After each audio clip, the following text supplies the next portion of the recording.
For nearly 150 years, Galveston Historical Foundation has celebrated and advocated our region's history.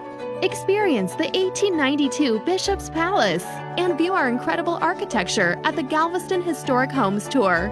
Take part in Dickens on the Strand and the Galveston Island Beach Review. Explore the 1877 tall ship Alyssa and historic harbor tours at the Texas Seaport Museum. And learn more about us today at galvestonhistory.org.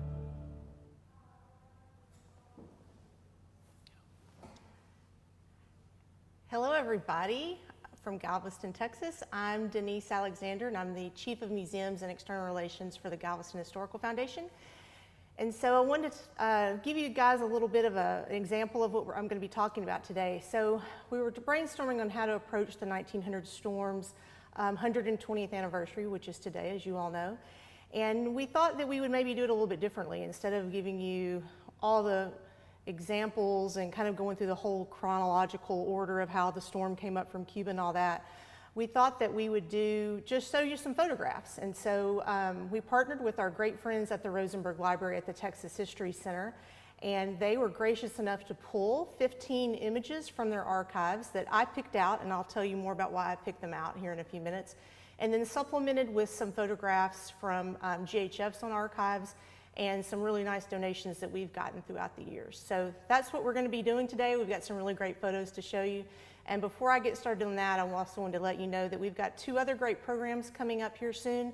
One on Art Deco, Houston Art Deco, and our friends at the Preservation Organization in Houston, Texas are going to be doing that one for us. So that's coming up soon. And then our former staff member, Brian Davis, will be doing Lost Galveston. I think probably many of you own that book out there. So those are two things that we've got coming up. So with no further announcements, we'll get started.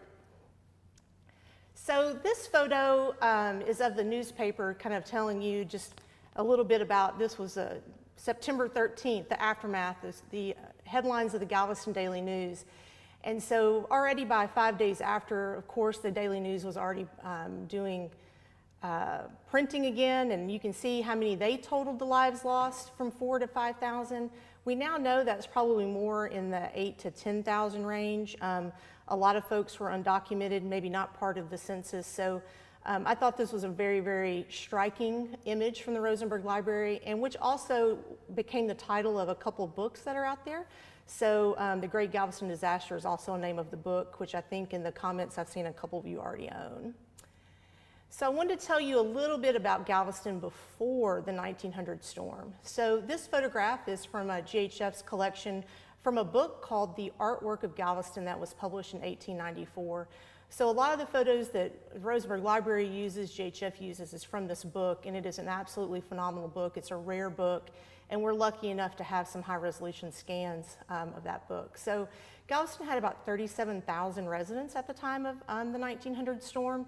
And so those residents were primarily packed in between 45th Street and 6th Street, between those areas, and very, very dense. And I think the density is what we don't always see in Galveston. Now these days we've got a lot of vacant lots, different kinds of infill, but I thought this photo showing, looking northeast toward downtown, you can kind of snake out in the top left, there's Clark and Cork's building, some various smokestacks, our train station, City Hall, and various other buildings in this photo. But primarily I wanted to show you this because I wanted you to understand really the density that Galveston had at the time of the 1900 storm. So when we talk about the 1900 storm and the destruction that it left on the island, this is a map showing the destruction line. And so you can see at the top left, it shows 45th Street over to around 6th Street, which if you're familiar with Galveston, is kind of in the UTMB, Chili's, Arlen's area, Whataburger, for the Whataburger fans out there. And you can see that it kind of comes through Broadway is the middle street, and then all the way over to 45th Street. And that's if you're driving Galveston, that's a long way. I mean, we often say here now that it feels like you need to go and take a day's vacation if you need to go past 45th Street and you live in the East End. But that's kind of how the destruction line went, and you can see that that shaded area, everything was kind of pushed back to that line. And specifically, I want you to pay attention to the area that's around 14th and Broadway. And because I'm going to show you some pictures taken from Bishop's Palace in a few minutes, and you can see how that destruction line came up right to Broadway and what that looked like.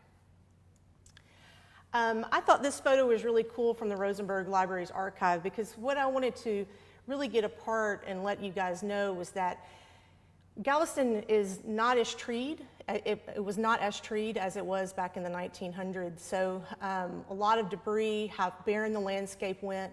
And I specifically picked this picture out because not only did it show that windswept look, but it shows Bishop's Palace in the background. So this is looking from, I would say, around the avenue, what I would consider the Avenue O area, kind of at the seawall, looking all the way back toward Bishop's Palace, which I think is a really cool picture showing Bishop's Palace, and the ruins of the Sacred Heart Church is also in this photo. And if you look closely, you can see some folks walking around, but I think these panoramic kind of photos are really, really cool and interesting. And it says, a once prosperous section of beautiful homes near the beach. I like how it says once prosperous section. I think that's kind of funny.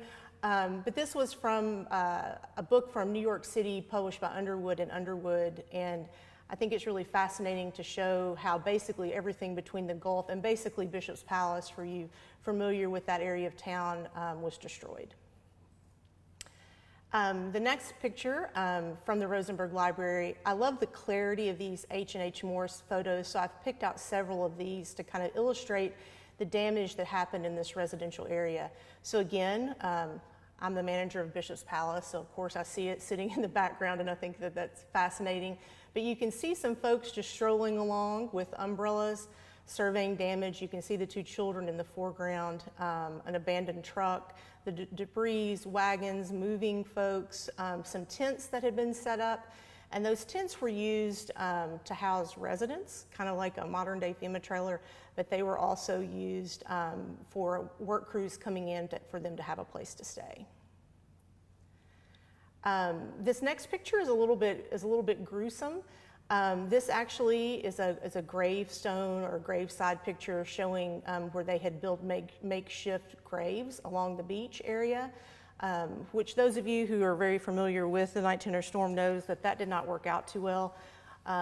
Like we said, there were anywhere between 5,000 to 10,000 bodies along this area.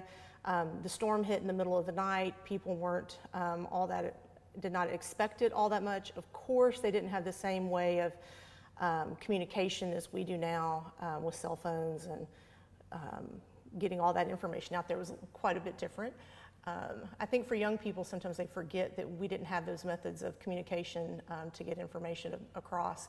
But this photo, what I also like about it is that when Sean sent me these from the Rosenberg Library, he left the mats on, so you can really see the condition of the photo as they were given this to Rosenberg.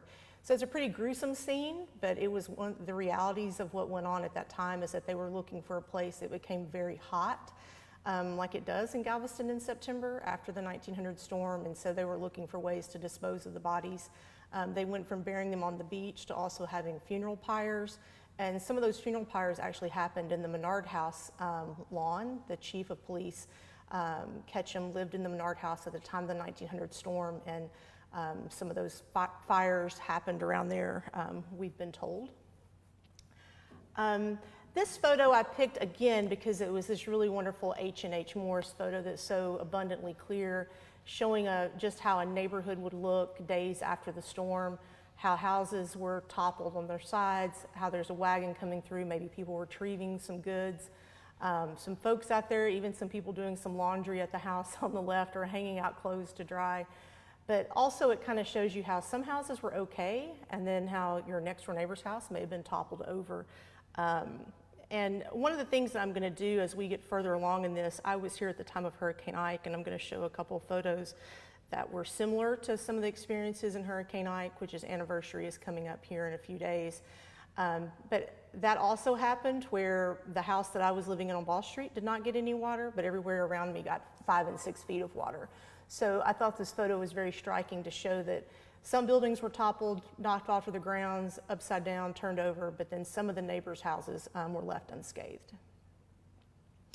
This is a photograph that we were donated at GHF from one of the Gresham family descendants. It is a panoramic photo taken from the 3rd floor of Bishop's Palace. And so as those other photos at the beginning I was showing goes back from the beach looking toward Bishop's Palace, this photograph is from the other way, so you can really see how flat and just decimated that land is toward the Gulf.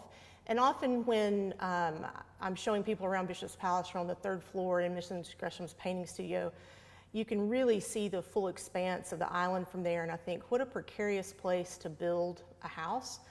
Nicholas Clayton actually wanted Bishop's Palace to be built along the beach where there were some other grand houses.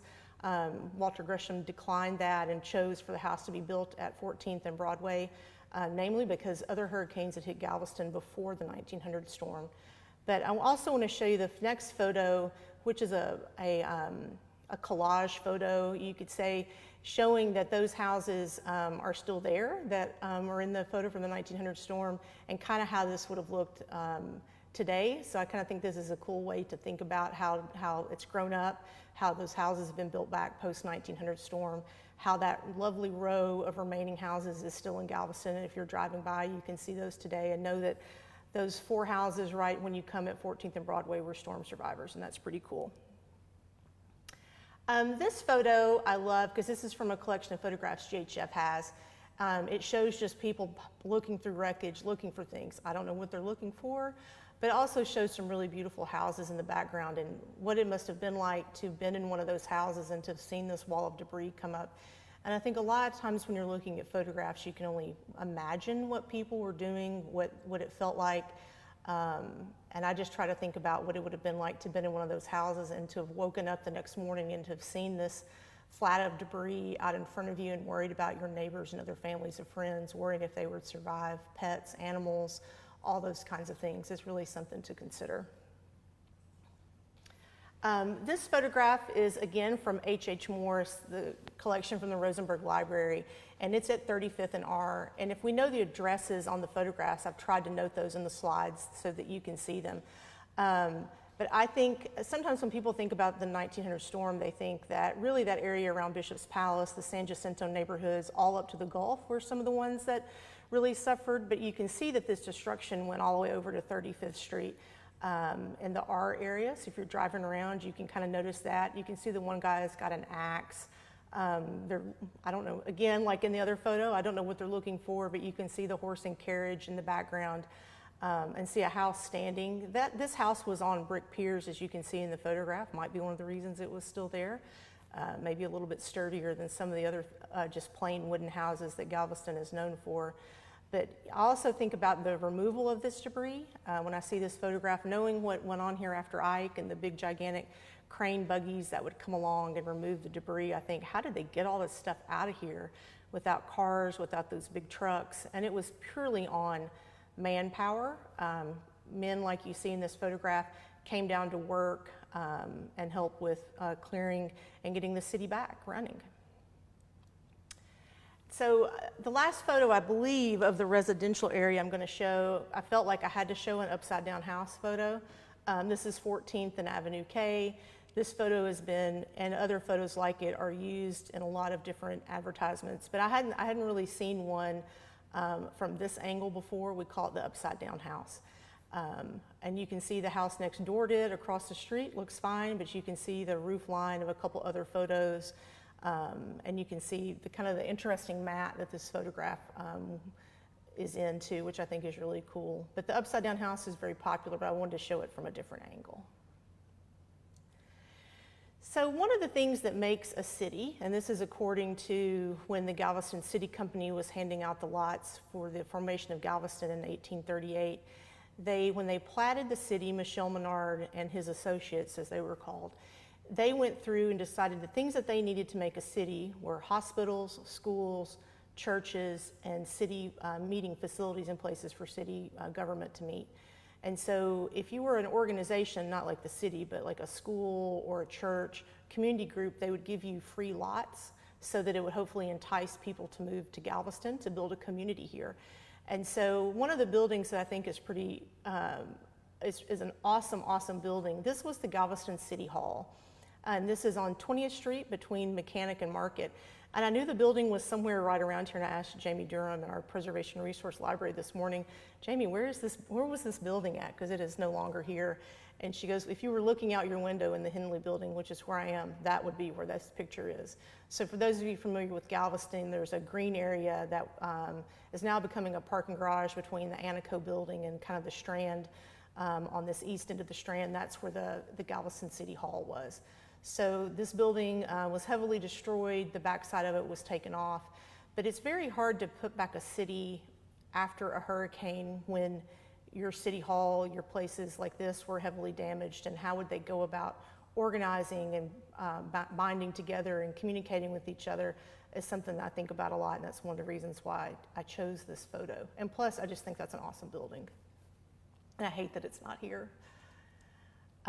This is the former Ball High School at 21st and 22nd on Ball Street. It's in the background with the dome. I think that is just a remarkable building. You can see the damage that it has. And again, one of the things that you need to get a community back up and running is you need, schools. Many of the schools were heavily damaged after the 1900 storm. The high school certainly was. People's homes were too, but you can see the debris line up to 21st and 22nd. The Ball High School building took up the entire block, which was just huge and beautiful. But again, one of the things that you need is schools, and one of the things that was heavily damaged were all the schools here. You can also see a cistern in the back of this house. A lot of Galveston houses had cisterns, and as a way to get water. Bishop's Palace had one, our neighbor's house had one. They were pretty all over, and if you drive around in the East End, you can still catch a sight of a cistern. And again, talking about getting your city up and running, you need water. This was the Galveston Waterworks building at 30th and Ball and 30th Street. Again, a smokestack. You can see how heavily damaged it was. Another H.H. Morris photograph from the Rosenberg Library. When your water facilities are damaged like this, your city hall is damaged, your high school is damaged, you've got a lot of work to do, and that was one of the things that the men and some ladies helped spear in Galveston, was a pretty quick renewal and revival of Galveston, which I think is something that Galveston is definitely known for, is its resiliency after storms. This photograph I put in, because some of you history sleuths out there might be able to help us. This is from the Rosenberg Library, and it says it is an unidentified, possibly African-American church. Many of the churches were heavily damaged. You saw some photos of Sacred Heart Church, and the early photos I showed with Bishop's Palace in them. St. Patrick's was heavily damaged. The cathedral and the Basilica and Catholic Church was heavily damaged. Trinity was damaged. Our St. Joseph's Church was damaged. But I had not really ever paid attention to this photo of this possibly African-American church. So if anybody happens to know where this is and they want to chime in, we might be able to dig around and help identify where this might be. I did some quick comparisons with some churches I knew, and it was nothing that was familiar to me. But it shows that, of course, the storm struck all people. It didn't matter your color, you were damaged in the same way. And I think that's one of the things that the city brought together, folks of all different colors, to rebuild after the storm. When you know people's hearts were heavy, especially when places that they love, like their churches, were damaged. So I love how this one says Medical College badly damaged on the original photo from Rosenberg Library. And this is Old Red. I felt like another thing thing that I knew was that the Galveston City Company had given some land for a medical college. And so here you go. This is Old Red, still in use today. It's a little bit hidden by some modern buildings at UTMB, but you can see there were no other buildings around it like it is now, that it was damaged. Another beautiful Nicholas Clayton building, heavily damaged. A lot of their specimens were damaged, medical records were damaged, much like even today when we have a storm. Those kinds of things were damaged, but they didn't have a way to put things in the cloud like we do now. And this was their main building of administration. They had a surgical theater in there, a library, and everything was kind of kept intact. But luckily that building is still there, and if you're ever around UTMB, you can pop by and take a look at it. This building, I wanted to show a little bit about what happened to downtown, since most of you are familiar with downtown. This is the 2100 block of Strand Street. These buildings are actually all still there. You can visit them and go inside. They're all stores and some residential upstairs. But this was Ritter's Saloon. It's a very popular photo that's been used a lot. But you can see the buildings are still there. But what happened is that a lot of them lost their top spaces. So some of the buildings in downtown Galveston may be 2 stories now, but actually they were 3 and 4 stories. We had a lot of buildings who lost their top floors in not only this hurricane, but subsequent hurricanes, and they shortened themselves out a little bit. And so if you're ever looking down the Strand, take a look up at your surroundings, and if you ever look up at a building and you think, that building looks short or like it's unfinished or something happened to it, that's probably because it did.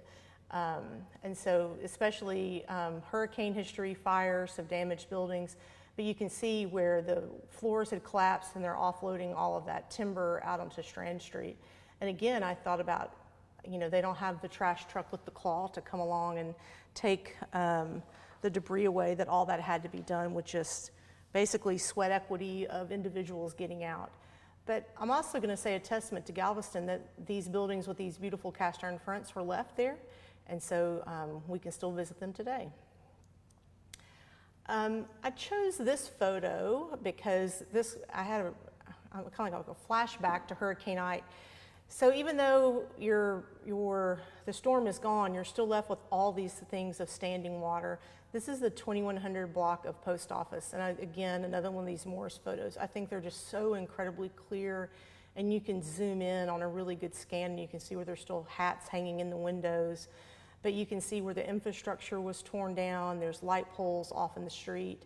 There's still some wagons around. I just think that these photos really show what an aftermath of a hurricane looks like to a city. Even though your buildings still may be standing, your interior floors often were definitely not. You had to clean them all out, start piling debris up, which is something that any survivor of a hurricane has had to deal with.